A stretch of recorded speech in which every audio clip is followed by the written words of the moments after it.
হবে।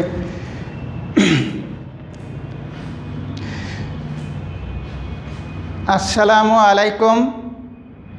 শহীদ cadet academy main campus Tangail online ক্লাসে স্বাগতম। প্রিয় শিক্ষার্থী, আশা করি তোমরা সবাই ভালো আছো এবং ভালো থাকো।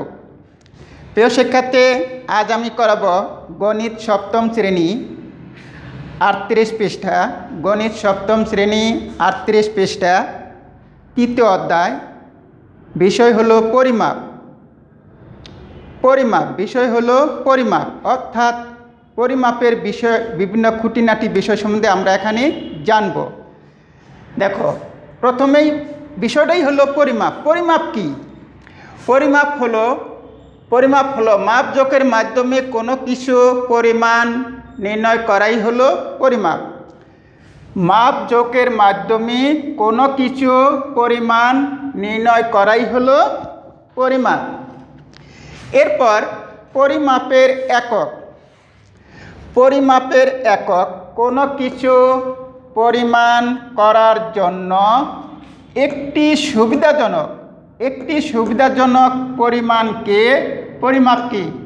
সুবিধাজনক পরিমাপকে আদর্শ হিসেবে ধরা হয়। এই ন্যূনতম ক্ষুদ্র অংশকে পরিমাপের একক বলে। অর্থাৎ সারা বিশ্বে একটি পরিমাপ পদ্ধতি প্রচলিত আছে বর্তমানে, সেটা হলো মেট্রিক পদ্ধতি। বাংলাদেশে মেট্রিক পদ্ধতি চালু হয় 1982 সালে 1 জুলাই। দেখো তাহলে, অর্থাৎ বিশ্বের যে কোনো দেশেই তুমি এটা হলো এসআই পদ্ধতি, সিস্টেম অফ ইন্টারন্যাশনাল ইউনিট।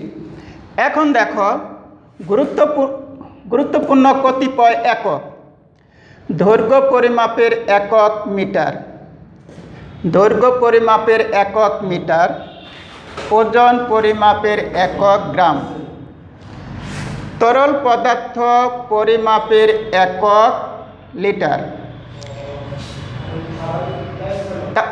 আবার বলছি, দৈর্ঘ্য পরিমাপের একক মিটার, ওজন পরিমাপের একক গ্রাম, তরল পদার্থ পরিমাপের একক লিটার।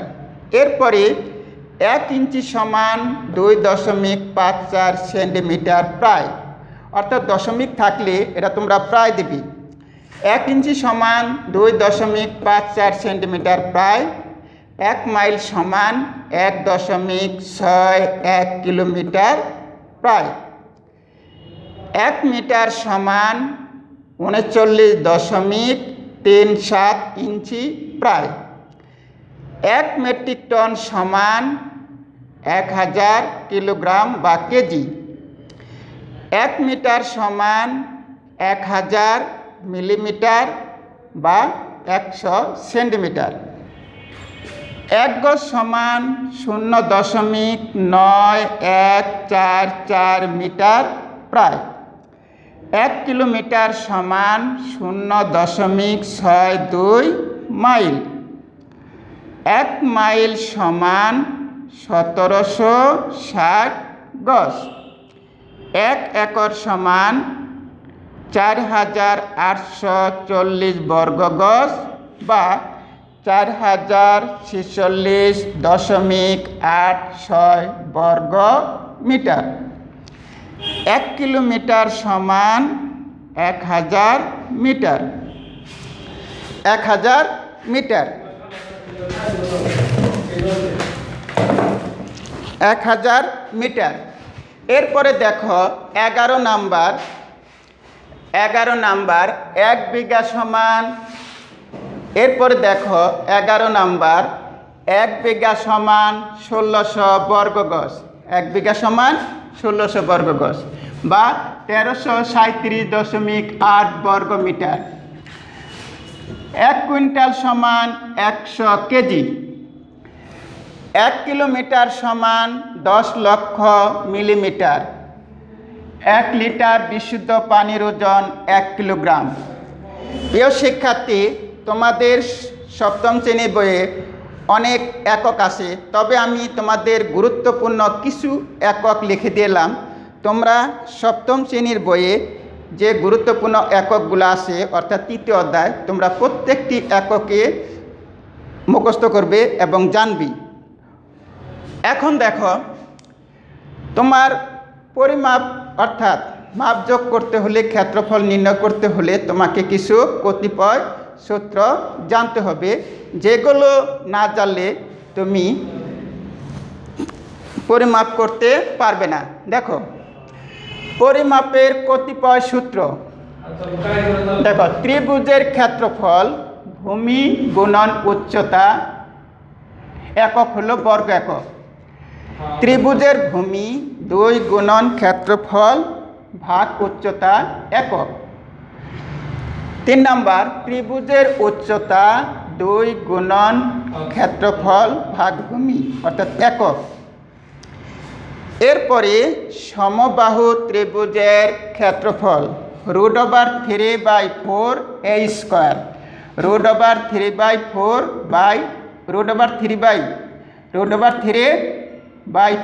a স্কোয়ার বর্গ একক। এ ইকুয়াল টু যে কোনো এক বাহুর দৈর্ঘ্য। এ হলো যে কোনো এক বাহুর দৈর্ঘ্য। মনে করো এখানে 3টা বাহু আছে, যে কোনো এক বাহুর দৈর্ঘ্য তুমি নিয়ে নেবে। এরপরে সমদ্বিবাহু ত্রিভুজের ক্ষেত্রফল a/4 √4b² - a স্কোয়ার। এর অর্থ হইতেছে, দেখো এই বাহু আর এই বাহু সমান। এখানে এ হলো অসমান বাহু। অসমান বাহু বলতে আমি এই বাহুটাকে বোঝাচ্ছি, আর সমান বাহু বলতে এই দুটা বাহুকে বোঝানো হচ্ছে।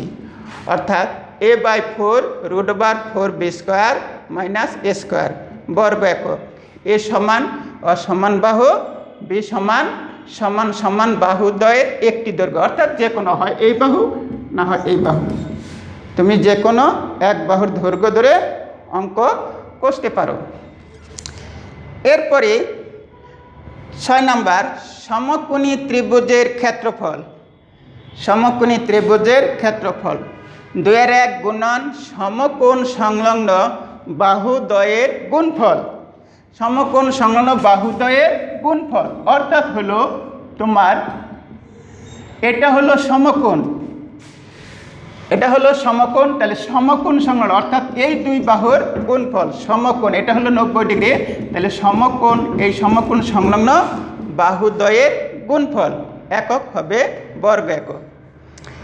এরপরে বর্গক্ষেত্রের ক্ষেত্রফল বাহু স্কোয়ার বা বাহু গুণন বাহু। আমরা জানি বর্গক্ষেত্রের প্রত্যেকটা বাহুর দৈর্ঘ্য সমান, অর্থাৎ যে কোনো এক বাহুর স্কোয়ার করলে ক্ষেত্রফল নির্ণয় হবে।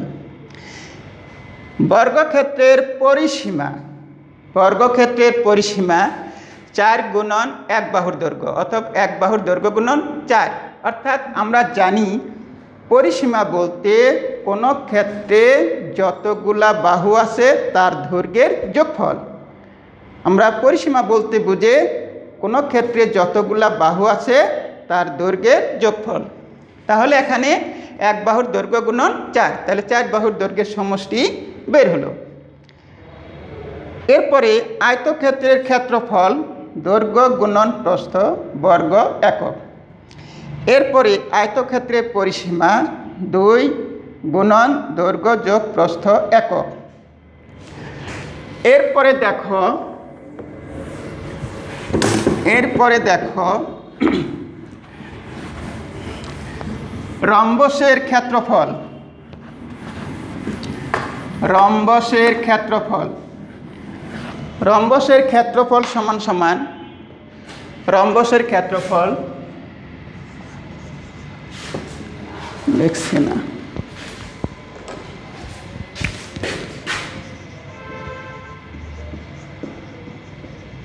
রম্বসের ক্ষেত্রফল সমান হাফ গুণন কর্ণদ্বয়ের গুণফল। এখানে একক হবে বর্গ একক, অর্থাৎ যে কোনো ক্ষেত্রফলের একক হলো বর্গ একক।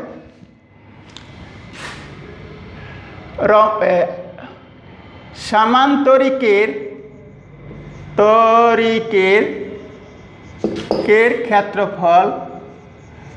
ক্ষেত্রফল সমান সমান ভূমি গুণন উচ্চতা, একক হলো বর্গ একক। এরপরে ট্রাপিজিয়ামের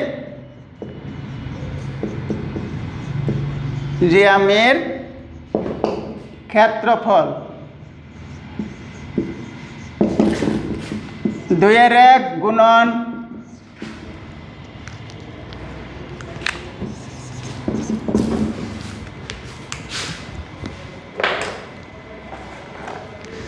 2-1 গুণন সমান্তরাল বাহুদ্বয়ের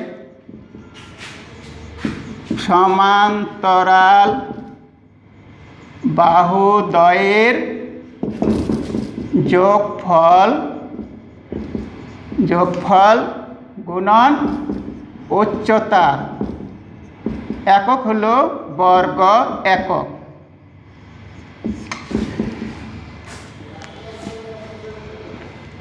দুয়ের এক গুণন সমান্তরাল বাহুদ্বয়ের যোগফল গুণন উচ্চতা।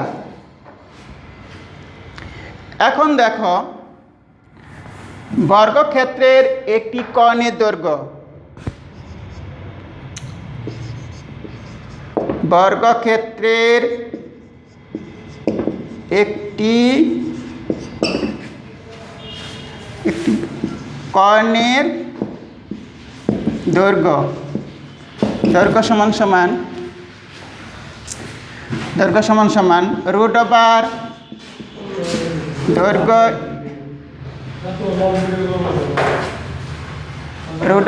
দৈর্ঘ্য স্কয়ার প্লাস দৈর্ঘ্য স্কয়ার, অথবা বাহু স্কয়ার প্লাস বাহু স্কয়ার,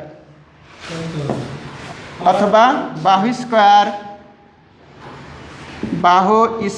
প্লাস বাহু স্কয়ার। এরপরে আয়তক্ষেত্রের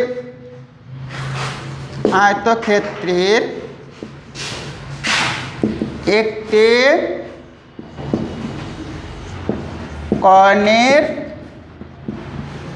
দৈর্ঘ্য সমান সমান √,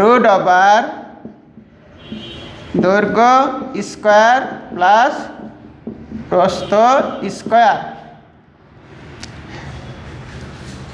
প্রিয় শিক্ষার্থী, আমরা লক্ষ্য করি তাহলে রম্বসের ক্ষেত্রফল 2-1 গুণন কর্ণদ্বয়ের গুণফল, সামান্তরিকের ক্ষেত্রফল ভূমি গুণন উচ্চতা বর্গ একক, ট্রাপিজিয়ামের ক্ষেত্রফল 2-1 গুণন সমান্তরাল বাহুদ্বয়ের যোগফল গুণন উচ্চতা বর্গ একক।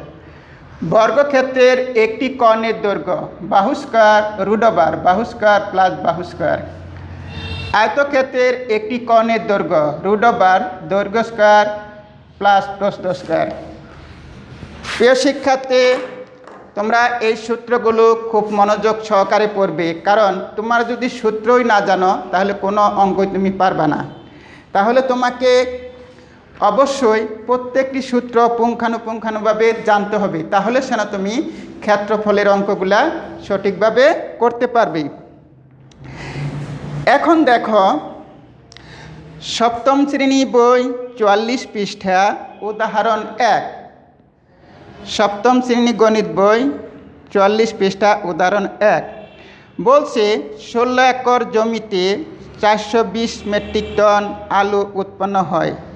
1 একর জমিতে কি পরিমাণ আলু উৎপন্ন হয়?